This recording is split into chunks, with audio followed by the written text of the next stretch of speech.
got my PhD in the field of organic chemistry, postdoc at Stanford University, joined the group of a man who was going to win a Nobel Prize in chemistry, voted one of the top 50 most influential minds in the world. I was a visiting scholar at Harvard University.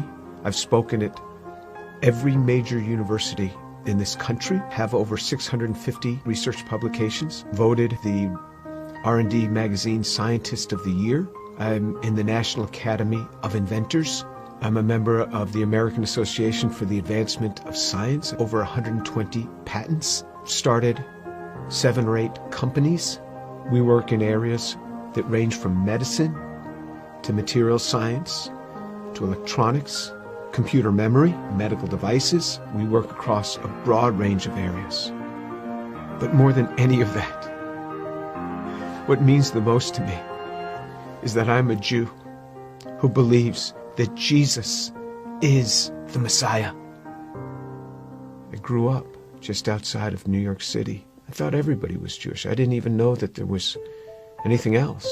I had no particular interest in that, other than when all my friends were getting bar mitzvahed or bat mitzvahed, and then I would attend, of course, every week. There was never really any excitement for me. I remember once I even tried to talk to a rabbi. He just brushed me off. There was very little explanation for me. I remember when I went to college, I started meeting a number of people that said that they were born-again Christians, which was sort of an odd term. What's born again? What do you mean, born again? One person saw me in the laundry room. He said, "Do you mind if I give you an illustration of the gospel?" And I remember we sat there and he actually started to draw a picture. A cliff with a man on one side, and he drew a little man, and then another cliff with God on the other side, and a big chasm in between that he labeled with sin. And I looked at him, I said, "I'm not a sinner.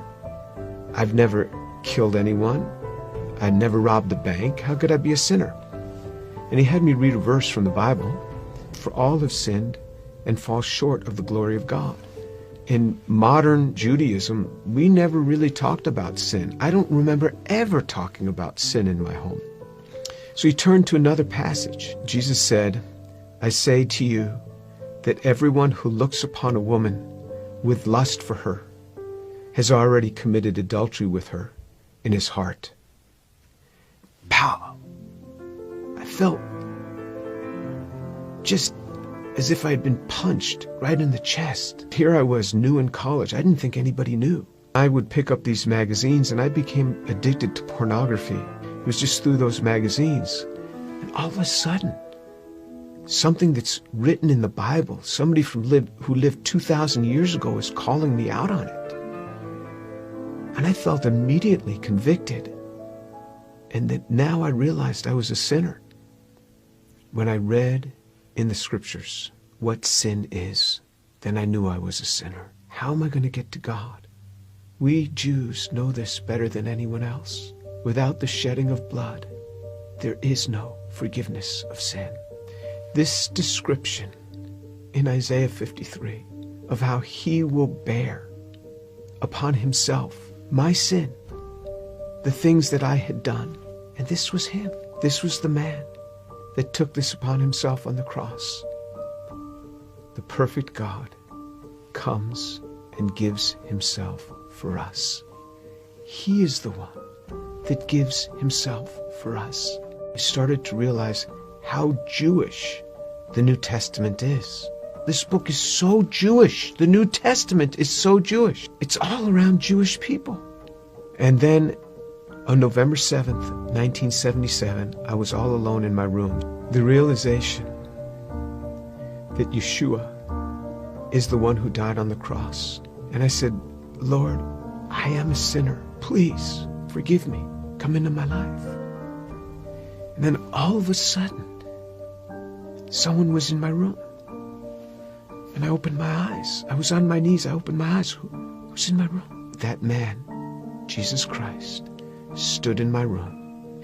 This amazing sense of God. Jesus was in my room, and I wasn't scared. All I started doing was just weeping. The presence was so glorious because he was there in my room on that day. And I didn't want to get up. And this amazing sense of forgiveness just started to come upon me. That was him. Finally, I got up. I didn't know what to do. I didn't know who to tell. Here's this Jewish kid from New York City. What am I going to say? My cousins were shocked. How could you do that? You're Jewish.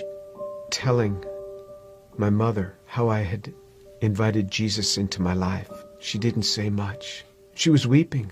She told my father they weren't happy at all. And she said, I don't blame them for killing Jesus after the things that he said.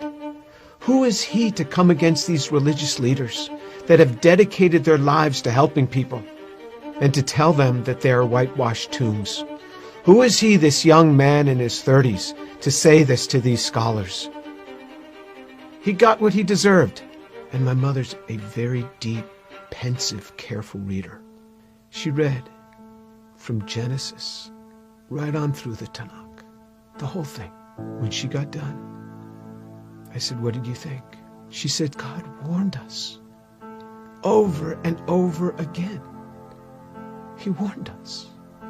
When my daughter was about 15, my mother and father came to visit us. At one point, my mother went into her room for several hours. She came out. She said, quite a young girl you have. She talked to me for a long time. She started reading the Bible again, both the Old and the New Testament. One day, not long after that, she called me on the phone at the age of 72. She said, Jimmy, you wouldn't believe what happened. I said, what happened? She said, I was just reading. And it hit me. It hit me. The way he gave his life. I believe it now. Jesus is the Son of God.